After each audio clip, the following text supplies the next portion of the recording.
por dos mantos o dos sustancias. Una que se denomina la sustancia gris y otra que se denomina la sustancia blanca, ¿no? Eh, pues no sé, vamos a ver acá, fíjense.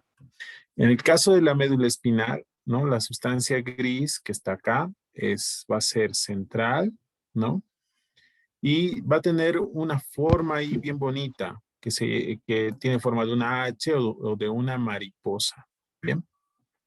A comparación de la sustancia blanca que es periférica, pues en este caso es blanca porque hay una razón, ¿no?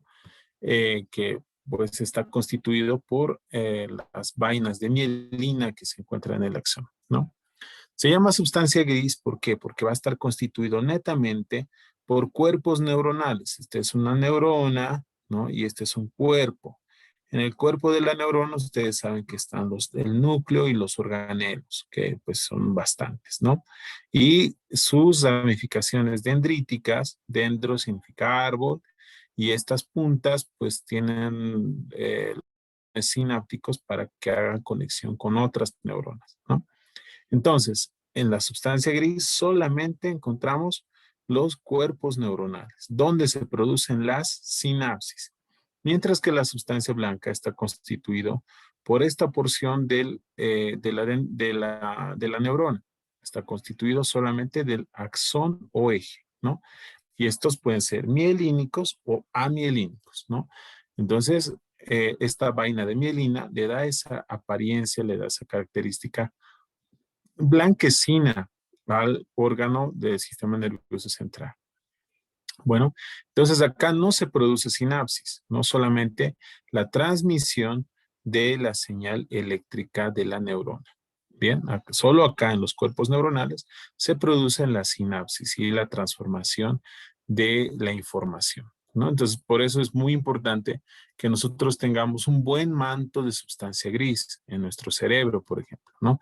Si tienes bastante sustancia gris, materia gris, ¿no? Entonces quiere decir que pues vas a tener varias reacciones, varias sinapsis dentro de tu cerebro y buena formación de información, ¿no? Bueno, a comparación de la sustancia blanca que solamente conduce el estímulo eléctrico hacia otra neurona para hacer sinapsis. Solamente estos conducen, mientras que acá se realiza la sinapsis. Es muy importante aclarar este aspecto. Bueno, sistematizando ahora la sustancia gris. La sustancia gris acá, obviamente, como se había mencionado, está constituida por astas, ¿no? Estos cuernos que vemos acá se denominan astas, ¿no? En la parte anterior, ustedes van a ver un asta más ensanchada e incluso debería ser más dentada, ¿no? Pero bueno, esta acá no está tan dentada. Esta asta anterior no tiene una función. ¿Cuál es la función de las astas anteriores de la médula espinal? Motora. ¿Qué función motora? Función motora, doctor. Perfecto. Entonces tiene función motora, ¿no? De acá, de esta asta se va a originar la orden para que viaje por la raíz anterior motora de un nervio raquídeo, ¿no? Y vaya a un músculo específico. Mientras que el asta posterior tiene la función Sensitiva. Sensitiva, doctor. sensitiva. Nunca se olvide. Entonces acá, en el asta posterior, pues llega el estímulo sensitivo que ingresa por la raíz posterior y va a hacer conexión acá, al asta posterior, ¿no? Si, a comparación del asta anterior, en el asta anterior parten las órdenes para que salga, mientras que en el asta posterior recepciona la información sensitiva que se conduzca de un nervio raquídeo, ¿no? Y en medio de las dos hay una pequeña astita que es el asta lateral o vegetativa, que en algunas porciones de la médula espinal tiene funciones específicas, ¿no? Por ejemplo, a nivel cervical, el nucleocilio espinal de Butge, que nos va a producir la midriasis, por ejemplo, ¿no? Pues funciones específicas parasimpáticas, ¿no? Bien, bueno, ¿qué más? ¿Qué más podemos hablar de la sustancia gris, ¿no? Entonces ya sabemos que está hasta posterior, que es más alargada, puntiaguda, sensitiva, el asta anterior, que es más ensanchada, dentada, ¿no? Es motora, en medio tenemos el asta vegetativa, pero esto está unido por esta porción, la parte transversa de la H de la sustancia gris. ¿Cómo se llamará esta parte? La Comisura gris. La comisura gris, doctor. Sí, perfecto, esta es la comisura gris, ¿no? Y recordemos que la comisura gris se divide en una comisura gris anterior, que está delante del conducto. Este es un conducto, este es un huequito por donde circula el líquido cefalorraquídeo. Esta es la comisura gris anterior y detrás estará la comisura gris posterior. Bien, pues nada más, eso, morfológicamente esas son sus partes, ¿no? Tiene una cabeza, un cuello y una base, mientras acá tiene una cabeza y una base. Bueno, eso ya es sencillísimo para niños de colegio. Como ustedes no son niños de colegio, son universitarios, pues vamos a pasar directamente a hablar de cosas más importantes, ¿no? Por ejemplo, los núcleos del asta anterior. Cuando hablo yo de la sistematización de la sustancia gris, pues hablo de los núcleos. No tenemos acá 2, 4, 6 núcleos y están denominados así de acuerdo a su localización morfológica. Ventro, ¿qué significará? Ventro. Anterior. Ujú. Ventro significa anterior, ¿no? Y medial, Medio. ¿En medio? no, medio es una cosa, medial es otra cosa. Interno. Interno. Cerca al Eso, eje, doctor. interno, interno. Recordemos, la médula espinal es un órgano que pues es impar, está al medio de nuestro cuerpo, ¿no? Esa es la línea media, está en el surco medio anterior, surco medio posterior. Entonces, cuando hablemos de medial, es aquella estructura que se va a acercar a la línea media del cuerpo. Entonces, en este caso, esta es la línea media de la médula espinal, lo que está acá. Bien, entonces si hablamos de nuestro núcleo ventromedial, estará localizado en la parte anterior y cerca la línea media. Ventrolateral está adelante y lateral, ¿no? Externo. O sea, externo. Ahí está nuestro núcleo ventrolateral. Dorso medial, ¿qué significa dorso? Posterior. Posterior. Posterior, ¿no? Entonces estará un poquito ahí por detrás, ¿no? Recuerden que el término medial es aquella estructura que se acerca a la línea media del cuerpo. Dorso lateral, pues ahí la tendremos el dorso lateral, esta, ¿no? Que acaba de aparecer. Retrodorso lateral, ahí dice detrás del dorso lateral. Entonces vamos a ver que aparece otra. Y un núcleo central que justo va a aparecer ahí donde está localizándose, ¿no? Bueno, ahí tenemos entonces estos núcleos que participan en las funciones motoras de nuestros grupos musculares o de nuestros músculos que se localizan, ¿no? En extremidades y tronco. ¿Ustedes creen que los nervios raquídeos viajarán e inervarán las estructuras de cabeza y cuello? O cabeza sobre todo. Los nervios raquídeos.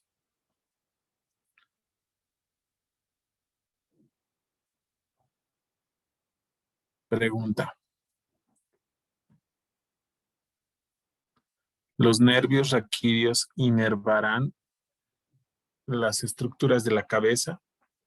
No, doctor. Por eso están los pares craneales. ¿Quién respondió? Yo, Fernando. Fernando, muy bien, Fernando. Obviamente, entonces, para la cabeza, ¿no? Tenemos los pares craneales, ¿no? Mientras que los nervios raquídeos, ¿cuántos pares de nervios raquídeos tenemos? 31 pares, ¿no? 31. 31 pares. Entonces, estos nervios, recuerden ustedes que se dividen en cervicales, torácicos, lumbares, sacros, coxígeos, ¿no? Entonces, se van a dirigir solo a la parte posterior del cuello, se van a dirigir hacia los brazos, hacia el tronco, o sea, tórax, abdomen y pelvis, y hacia el miembro inferior, ¿no?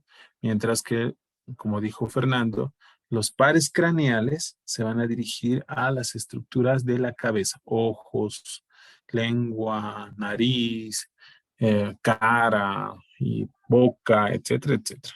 ¿Bien? Bueno, Sigamos, entonces, estos núcleos que habíamos mencionado, los núcleos del asta anterior, van a controlar la musculatura de lo que acabo de mencionarles, del miembro superior, de los miembros inferiores, de los músculos del tórax, de los músculos del abdomen y de los músculos de la pelvis. ¿Entendido? Estos grupos nucleares, ¿sí? Estos núcleos. ¿Se entendió? Sí, doctor. Sí, doctor. Los núcleos del asta posterior, ¿no? A comparación de los del asta anterior, son netamente sensitivos, ¿no? Y no tienen un nombre de acuerdo a su localización. Los del asta anterior tenían una localización por su situación. Ventromedial, o sea, adelante y cerca de la línea media. Ventrolateral, adelante y alejado de la línea media, así sucesivamente, ¿no?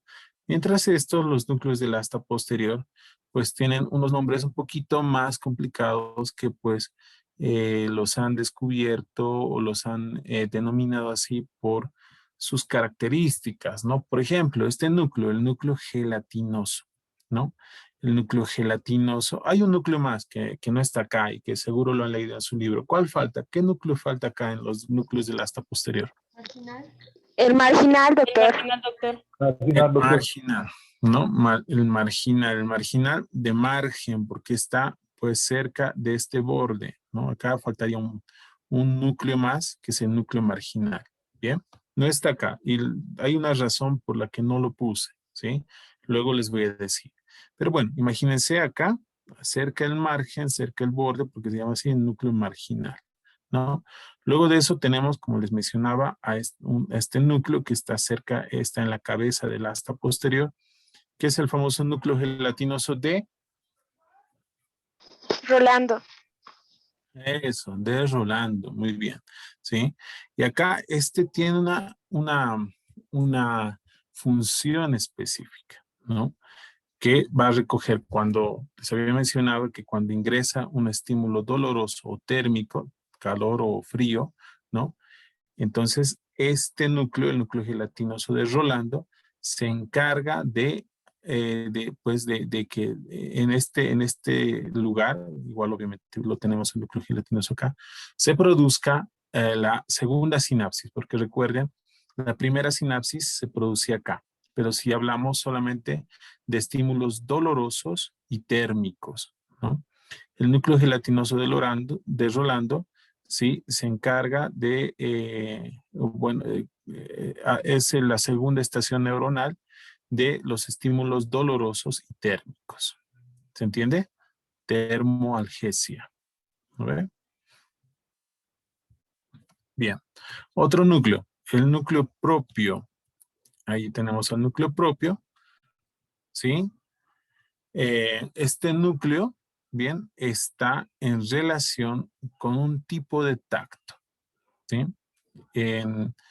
En este caso, ¿con qué tipo de estímulo sensitivo estará en relación el núcleo propio? Con de Meissner.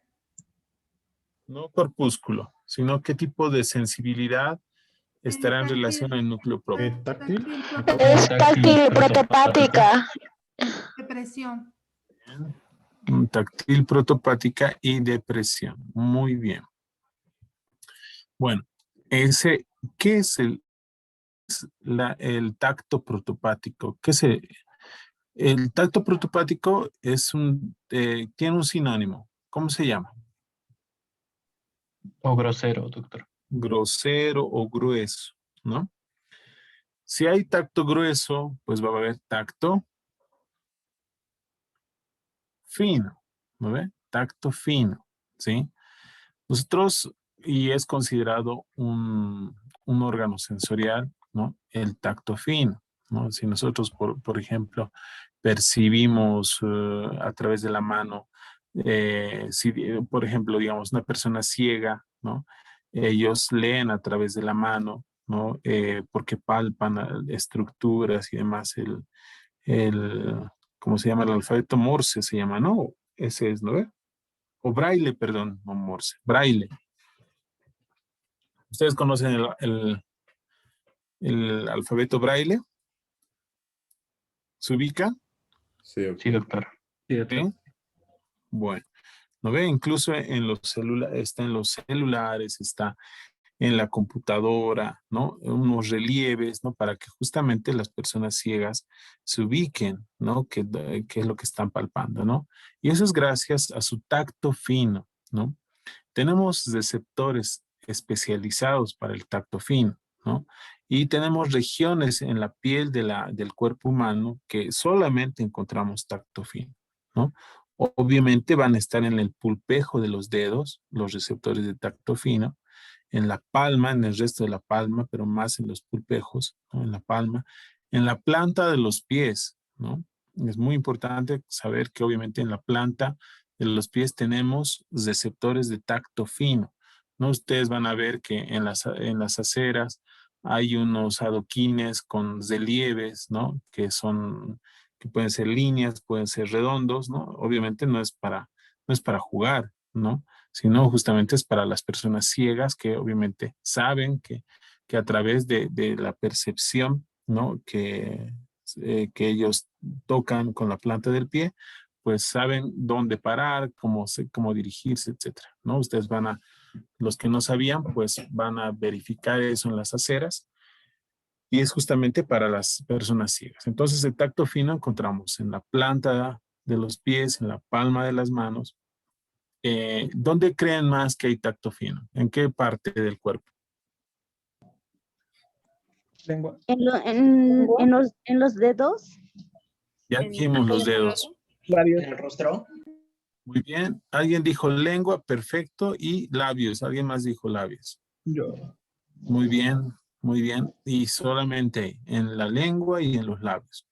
Es ahí donde entonces tenemos tacto fino, receptores especializados. En el resto de la piel, nuestro tacto va a ser grosero, va a ser protopático, ¿sí? No vamos a poder captar, por ejemplo, tacto fino con la piel de la espalda o con la del cuero cabelludo, ¿no? No se puede, ¿sí? Bueno, entonces es muy importante que ustedes sepan diferenciar eso, ¿sí? En este caso, este núcleo, el núcleo propio, ¿sí? Va a captar tacto grueso, o sea, aquel estímulo táctil que provenga de, pues, la piel, excepto, ¿no? La palma de las manos, la planta del pie, labios y lengua, ¿no? Del resto del capte de la piel, excepto esas regiones, se va a denominar tacto grueso. Bien, y una vez que ingrese el tacto grueso por el nervio raquídeo, así como estoy simulando acá, ¿sí? Hace su estación neuronal, pues se dirige al núcleo específico, en este caso el núcleo propio, ¿sí? ¿Se está entendiendo? Sí, doctor. doctor. Sí, doctor. Bien. Así como tenemos receptores que se localizan en la piel, como hemos hablado de los receptores térmicos, ¿no? Dolorosos, que son captados por los núcleos gelatinosos, el tacto grueso o protopático, que es captado por el núcleo propio, ¿no? Vamos a tener receptores que se encuentran en otros órganos que se encuentran debajo de la piel, ¿sí? Y estos son los tendones, los músculos, el periósteo, los ligamentos, etc. A ese tipo de percepción sensitiva se lo conoce como propiocepción, ¿no? La propiocepción es aquel tacto, o no aquel tacto, aquella percepción que se obtiene de los receptores de los órganos que se encuentran debajo de la piel, ¿no? ¿Cuáles son estos órganos que se encuentran debajo de la piel?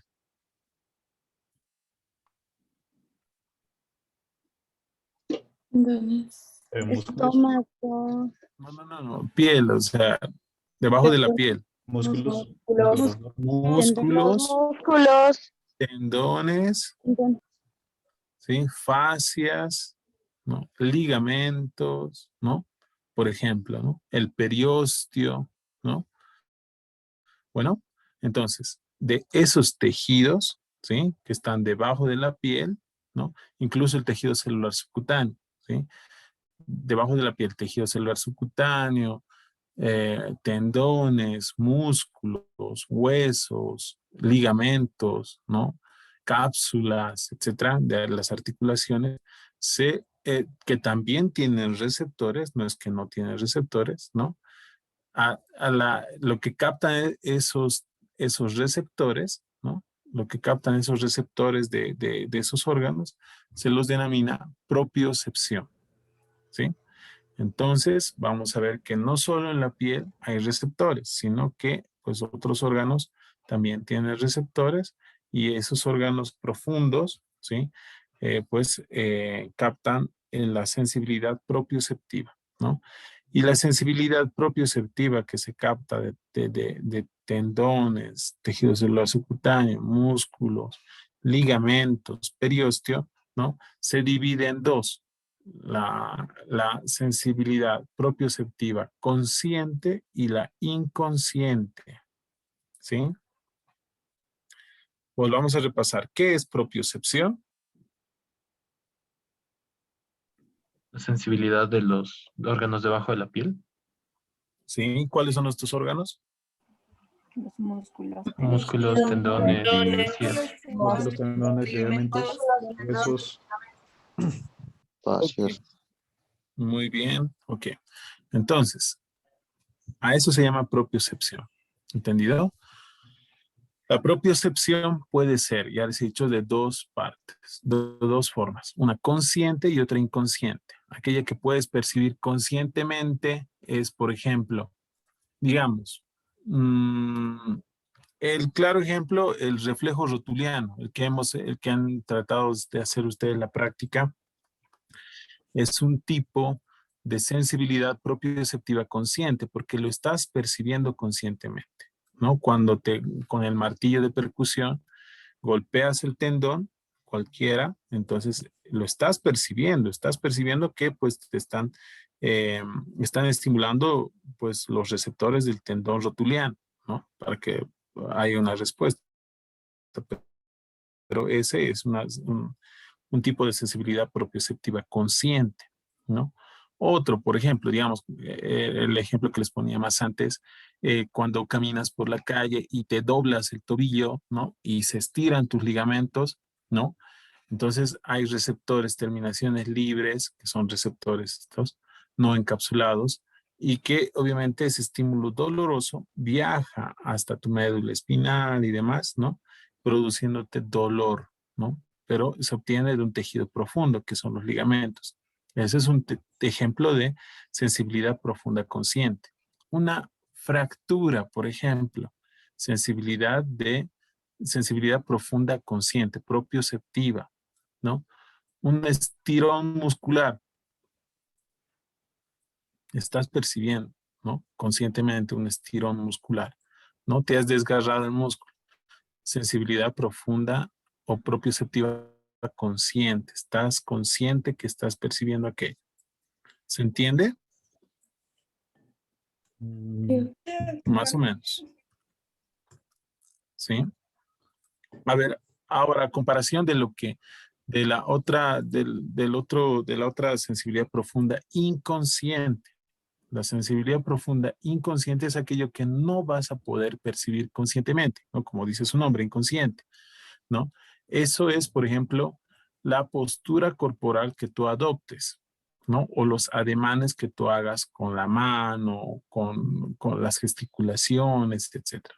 Ese es un tipo de sensibilidad profunda e inconsciente. Me imagino que ahorita todos ustedes deben estar sentados o la mayoría debe estar sentado, ¿no?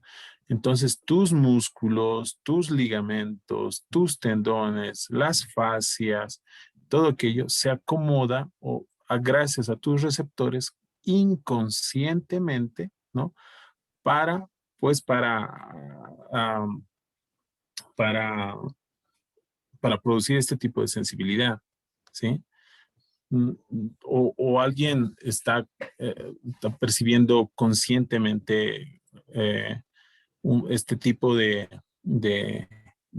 sensibilidad que les había mencionado. No, nadie, ¿no? Cuando uno adopta una postura, digamos, quiere pararse, ¿no? Inconscientemente ya lo hace aquello, ¿no? Entonces, ese tipo de sensibilidad profunda inconsciente, ¿no? Que es la postura corporal, ya sea sentado, parado, echado, como quieras, ¿no? Y el tono muscular, ustedes me van a averiguar qué es tono muscular, ¿no? Es el tipo de sensibilidad, son ejemplos de sensibilidad de profunda inconsciente o propioceptiva consciente, que es lo mismo, ¿sí? Entonces, cuando hablamos de sensibilidad profunda inconsciente o propioceptiva inconsciente, pues nos referimos a estos dos núcleos, al núcleo torácico posterior y al núcleo basal, ¿sí? Que son aquellos que captan sensibilidad profunda inconsciente, inconsciente. Ya saben, y ya saben lo que les decía, sensibilidad profunda inconsciente es aquel tipo de sensibilidad que se capta de los receptores de los tejidos que se encuentran debajo de la piel, ¿no? Tejido celular subcutáneo, huesos, músculos, ligamentos, cápsulas, etc. Bien, entonces, ese tipo de sensibilidad inconsciente, pues es captada por estos dos núcleos que se encuentran acá en el asta posterior de la médula espinal. Bien, entonces, estos dos, el gelatinoso y el propio, captan estímulos que vienen de la piel, son superficiales, mientras que estos dos, el torácico posterior y el basal, son aquellos que captan estímulos de tejidos profundos, ¿no? Ya saben, huesos, articulaciones, músculos, etc. ¿No? ¿Entendido? Sí, doctor. Sí, doctor. Doctor, Doctor. Ok. Bueno, esa es la sustancia gris.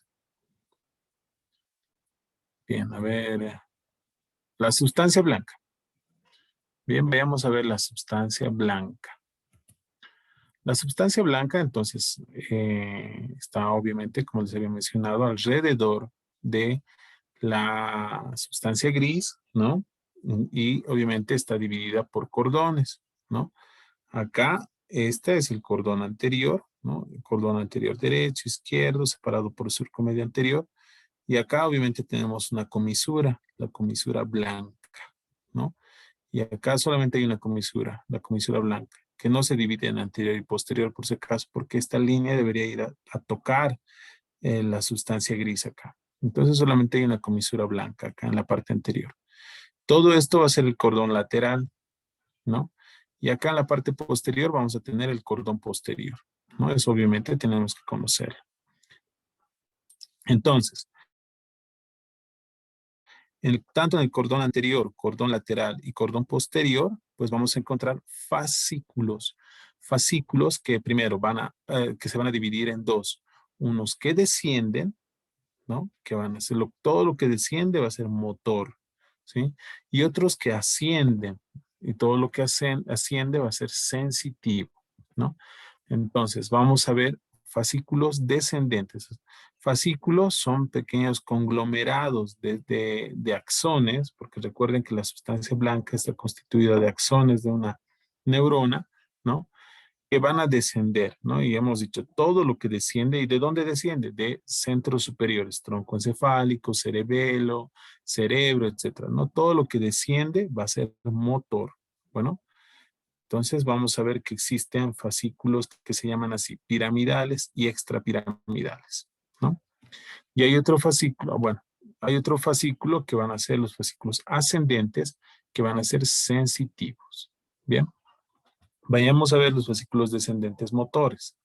Se dividen en dos, en los piramidales, ¿sí? O también llamados córtico-espinales. Se llaman piramidales porque vamos a ver en la siguiente clase que atraviesan una estructura en el bulbo raquídeo que se llama pirámide. Solamente por eso que le han puesto este fascículo piramidal. Pero en sí es mejor llamado córtico espinal.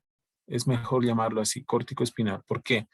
Porque este fascículo se origina de la corteza cerebral y desciende hasta la médula espinal, ¿no?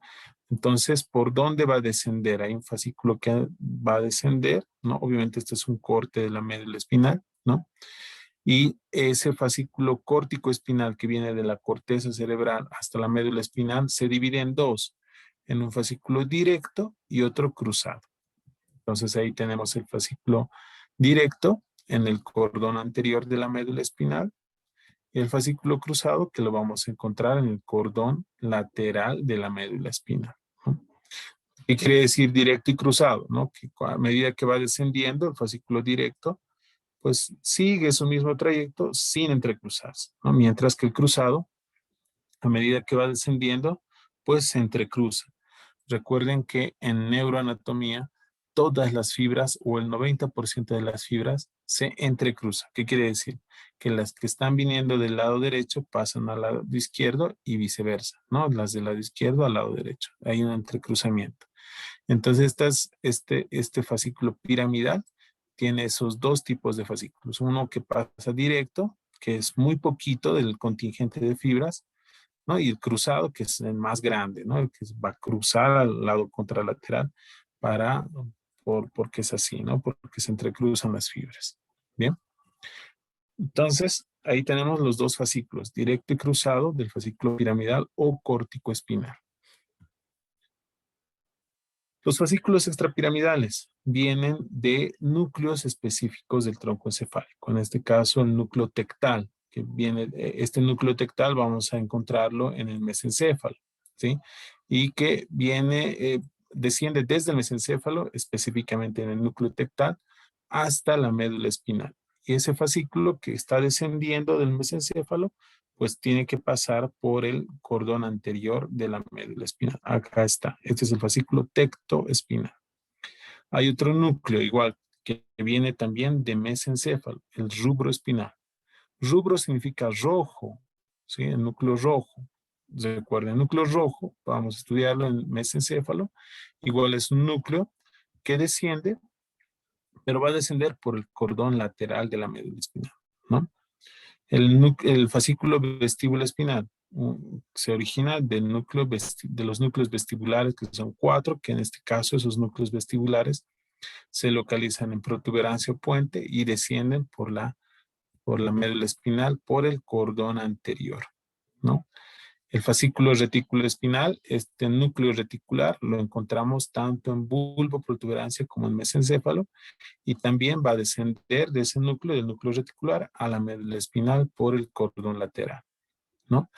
Y el núcleo olivoespinal, perdón, el fascículo olivoespinal desciende por el cordón lateral también, ¿sí?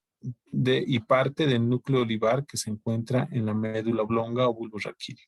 Bien, estos núcleos se llaman extrapiramidales, ¿no? Y a diferencia del piramidal, ¿no?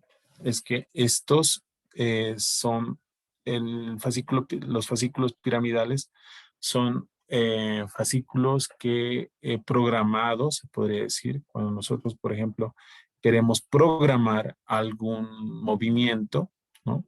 Por ejemplo, digamos, quieres levantar una silla, ¿no? O algo pesado, ¿no? Entonces tú programas esos movimientos, ¿no? Y es gracias a este fascículo piramidal, ¿no?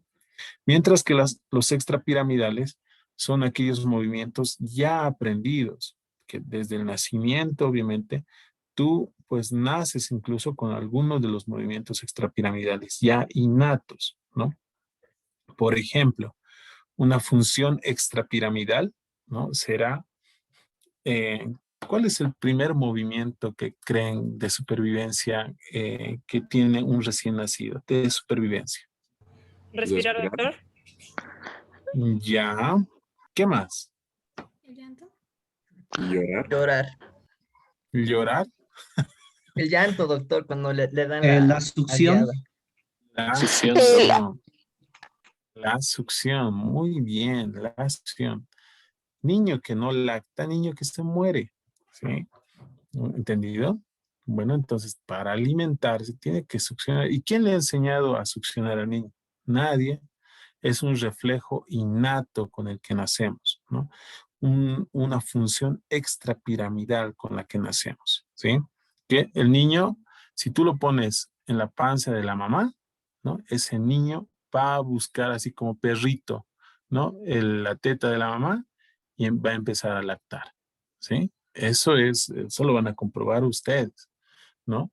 Entonces, ese es un reflejo extrapiramidal innato que tenemos. Bueno, y poco a poco uno va adquiriendo más reflejos extrapiramidales, ¿no? Por ejemplo, el niño de 3 meses erectará su cabecita, él ya a los 6 meses se sentará, a los 9 meses gateará y posteriormente caminará, etcétera, etcétera. Entonces ya se van formando movimientos extrapiramidales que poco a poco ya van a ser aprendidos, no estos que van a ser programados, ¿no?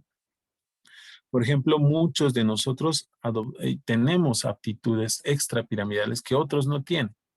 Por ejemplo, digamos, algunos saben manejar movilidad, otros no saben manejar movilidad, o bicicleta, digamos. Algunos saben manejar bicicleta, otros no saben. Los que saben manejar bicicleta, ¿no?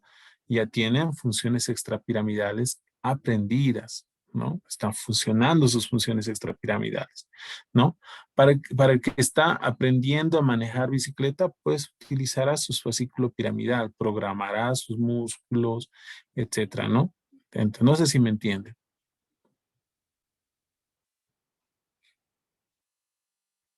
Sí, doctor. ¿No? Sí, doctor, sí se entiende. Sí, doctor, se entiende. Ok, bueno, entonces las extrapiramidales, las funciones extrapiramidales sirven para eso, para de los movimientos ya aprendidos, mientras las piramidales, que aquellos movimientos que vas a aprender recién. Bueno, entonces ahí tenemos estos fascículos con los cuales obviamente se relaciona estas funciones que ya les he hablado, piramidales, extrapiramidales. Vayamos a hablar, pues tenemos un minuto, a ver, de los fascículos ascendentes. Los fascículos ascendentes, que son sensitivos, los vamos a dividir en fascículos talámicos y cerebelosos. Los fascículos talámicos pues van a ir al núcleo más grande del sistema nervioso central que se llama tálamo óptico, ¿no? Y hay otro fascículo que va al cerebelo, fascículos cerebelosos. Pero bueno, ustedes vamos a poder terminar esto en el siguiente enlace. Bien, y con eso creo que vamos a terminar. A ver, ahí está y listo. Bien, y entonces vayamos a ver en el siguiente enlace los fascículos ascendentes. Bueno. Está bien, doctor.